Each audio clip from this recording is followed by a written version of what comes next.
Welcome to Prince Shorthand House. Exercise number 343. Back Sir Kailash Chandra. 100 words a minute, then repeat 120 words a minute. Best for practice of any skill test. Ready? Start. Then, sir, I would like to say that Professor Humayun Kabir is right in the view that the distinction between fundamental research and applied research is fast disappearing in the modern world.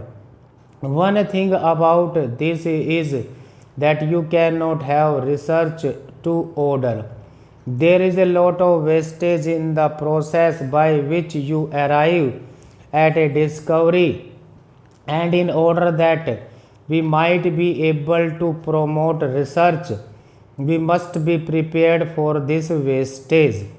No institution can be effective from a research point of view until and unless the teachers of that institution are given ample leisure to advance knowledge.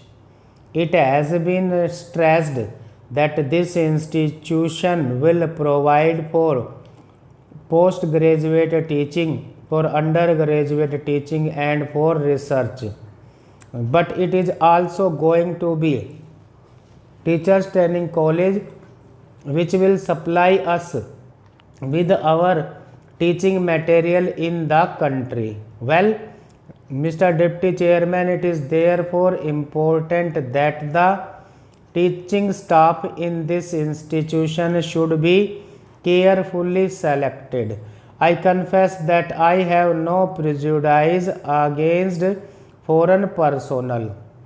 Where we cannot get a suitable Indian for a particular job, we ought not hesitate to employ foreign personnel. I happen to have visited some years back Princeton University in USA, and I found that the dean of the faculty of science there was a Britisher. He had not, as far as I know, changed his nationality. He was the head of the Department of Science of that institution. Mr. Deputy Chairman, if we start entertaining national prejudice against foreign personnel in our institutions, we shall not be doing service to the expansion of knowledge in this country. It does not mean that we should prefer a foreigner where we can get an Indian, and it certainly does not mean that we should get for our academic council men from abroad. I certainly think that the constitution of the proposed academic council is unsatisfactory. I have seen something of how academic councils work in the university of my own state. I know that there is a tendency on the part of our teachers, for whom I have got great respect, to look upon themselves as a corporation. I should like some fresh blood to be introduced in our academic councils. I think it should be possible for us to have an academic council which would include teachers from such places as Roorkee, Banaras, or Aligarh. Personally, I should like to have one or two men having wide education associated with our academic council. I also think that there is a tendency to give to the constitution of the university a somewhat bureaucratic character. Stop. Repeat 120 words a minute. Start.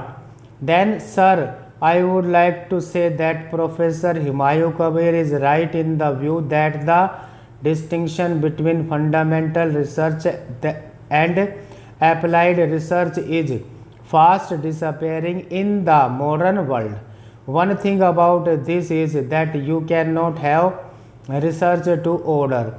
There is a lot of wastage in the process by which you arrive at a discovery, and in order that we might be able to promote research, we must be prepared for this wastage.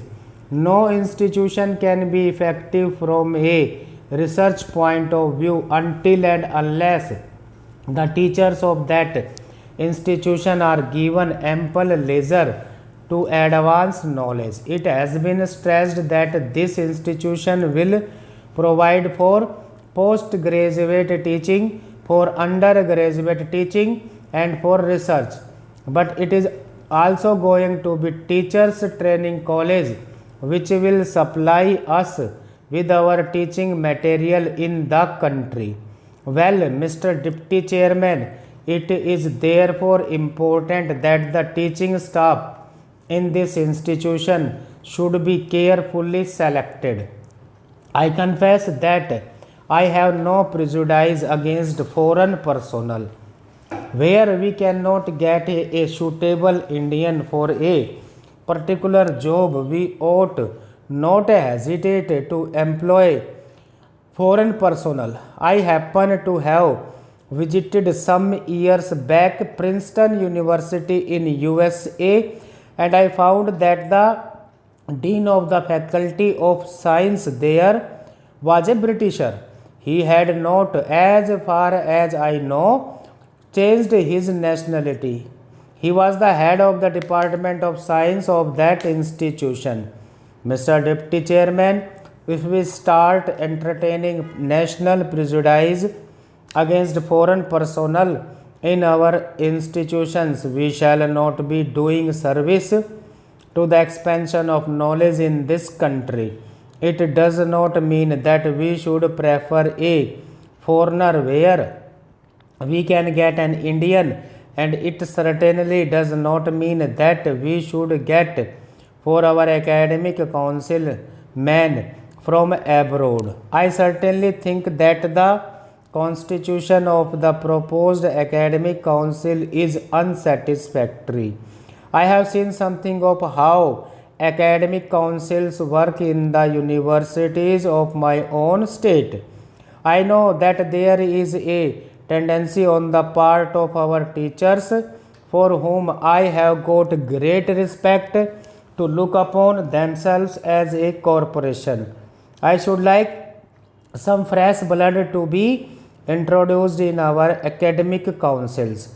I think it should be possible for us to have an academic council which would include teachers from such places as Roorkee, Banaras, or Aligarh. Personally, I should like to have one or two men having wide education associated with our academic council. I also think that there is a tendency to give to the constitution of the university a somewhat bureaucratic character. Stop.